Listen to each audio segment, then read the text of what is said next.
नया साल की पहली वीडियो है इंडिया के वक्त न्यूज चैनल के ऊपर। और इंडिया का वक्त न्यूज चैनल अभी भी आपका स्वागत कर रहा है। बहुत बहुत शुक्रिया जितने लोगों ने सब्सक्राइब किए। 1000 1400 लगभग कुछ सब्सक्राइब मेरे हुए।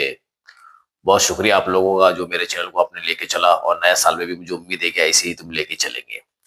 और मैं न्यूज अपडेट देने की पूरी पूरी कोशिश करता हूँ, पर कभी कभी बीच में गैप गिर जाता है, क्योंकि आपको पता है कि मेरा और भी धंधे पानी है, बिजनेस है मेरे, उसके कारण से गैप गिर जाता है बीच बीच में। असदुद्दीन अवैसी साहब मुसलमान के हक में शुरू से लेकर अभी तक आवाज उठाते आ रहे हैं।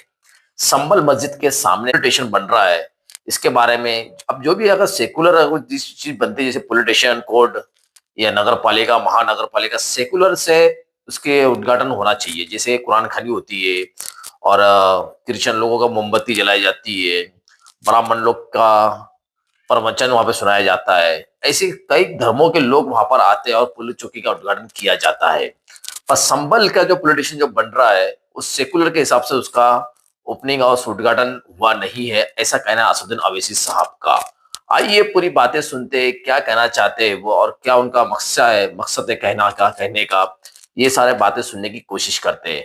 यूपी के अंदर कुछ ही दिनों में इलेक्शन भी आ रहे हैं। क्या असदुद्दीन अवैसी साहब का इलेक्शन का मुद्दा है ये, या फिर रियल में मियाँ भाई मुसलमान समाज के हमदर्द है वो? सुनने की कोशिश करते हैं। और आइए पूरा वीडियो देखिए।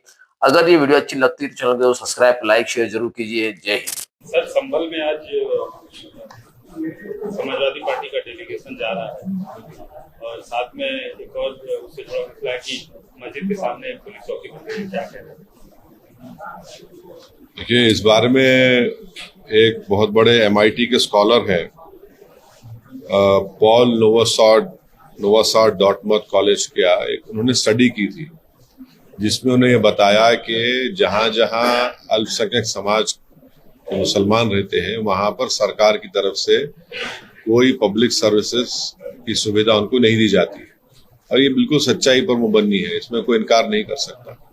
अब जब उत्तर प्रदेश सरकार के पास मस्जिद के सामने पुलिस आउटपोस्ट बनाया जा रहा है और पुलिस आउटपोस्ट का जो फाउंडेशन है वो भी उसमें सेकुलर तरीके से नहीं किया जा रहा है, तो हम ये पूछना चाह रहे हैं कि इतना पैसा आपके लिए अगर है तो आप संभल में हो या जहां जहां उत्तर प्रदेश में मुस्लिम इलाके हैं वहां पर आप स्कूल बनाइए ना, अस्पताल बनाइए। वहां पर पुलिस स्टेशन, पुलिस आउटपोस्ट, शराब खाने तो आप बहुत खोल चुके हैं मुस्लिम इलाकों में, इसकी जरूरत ही नहीं है। जरूरत इस बात की है कि जो मुसलमान लिटरेसी में सबसे कम है, जो ग्रेजुएट्स में सबसे कम है, ड्रॉप आउट में हाईएस्ट है, तो देश के हित में यह है कि आप ये चीजों को खोलिए, स्कूल को खोलिए, अस्पताल को खोलिए। माल न्यूट्रिशन है, स्टंटेड बच्चे हैं, बजाय उसके आपसे वही स्टीरियोटाइप इमेज शक करने की जो आपकी सोच है, उस शक करने की सोच को आप मजबूत कर रहे हैं इस तरह की हरकतें कर संभल में। 5 लोगों की मौत हो गई फायरिंग से, उसके जिम्मेदार कौन है किसी को पता नहीं है। तो ये सब जो किया जा रहा है ये एक कम्युनल माइंडसेट है और उसी का मजाहरा हम देख रहे हैं जो संभल में हो रहा है। सर, दिल्ली में चुनाव होने वाले हैं, आपने एक प्रत्याशी का नाम ऐलान करके आपने भी एक्टिव पार्टिसिपेशन का ऐलान कर दिया, लेकिन चाहे आम आदमी पार्टी हो, चाहे बीजेपी हो, चाहे कांग्रेस हो, आप पे आरोप लगा रहे हैं कि आप चुन चुन के दंगों के आरोपियों को टिकट दे रहे हैं। अब मुझे इनके जो आरोप हैं वो कभी अपने गिरेबान में झांक कर देख लें, तीनों भी। इन्होंने क्या नहीं दिया है माजी में? कौन से दूध के धुले हुए लोग? चाहे 84 के दंगे हो जिसमें सिखों का जेनोसाइड हुआ, किसने टिकट दिया?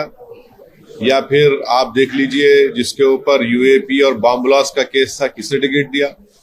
या फिर ये जो दिल्ली का मुख्यमंत्री है, इनके ऊपर खुद केस चल रहा है, इनके कई मंत्रियों पर केस चल रहा है। तो ऐसा है ना कि जो शीशे के घर में खुद रहते हैं वो दूसरे के घर पर पत्थर नहीं फेंकना चाहिए। यकीनन हम दिल्ली के चुनाव में लड़ेंगे और कितने उम्मीदवार खड़ा करेंगे वो हमारे वहां के अध्यक्ष तय करेंगे। Sir, today Samajwadi Party visiting Sambhal and a police station constructed just in front of the mosque. See, the issue is that there are empirical studies which have been done which clearly show that the governments have never ensured that where you have higher number of Muslims living in that place or locality or area, the government have failed to provide public services. For example, hospitals, schools, colleges. Now a recent study has been done by Mr. Paul Novosad of Dartmouth College, MIT, which clearly shows that amount of discrimination the governments have shown, especially the BJP government, in not providing public services. If you have the wherewithal to construct a police outpost right opposite the Sambal historical masjid, why can't you construct schools, colleges, hospitals in Sambal? It is a known fact that the dropout rate is the highest among Muslim women. It is a known fact that low literacy rates prevail among the Muslims. It is a known fact that you have the lowest number of graduates in the Muslim community. There are various medical issues.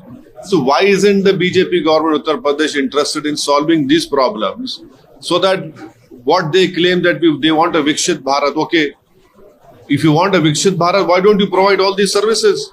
But you are having a communal mindset and you are strengthening that communal mindset by creating a suspicion that no, these Muslims areas have to be monitored by CCTV, by police outposts.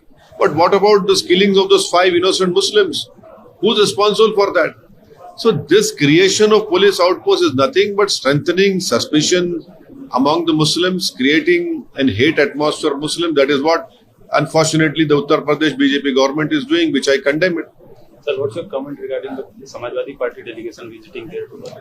Well, everyone can go. They are also going. I don't have to comment on that. But Samajwadi should also remember what happened in 2013 Muzaffarnagar riots, wherein 50,000 Muslims are uprooted from their original places where they have lived for more than 70 years. Sir, you announced actively participation in Delhi assembly elections. But whatever BJP, Congress and Aam Aadmi Party blaming you, you are choosing specifically the communal rights elites persons as a... You see, as long as the law permits any political party to put a candidate, that political party is free to put that political candidate. Secondly, these 3 political parties should do some self-introspection.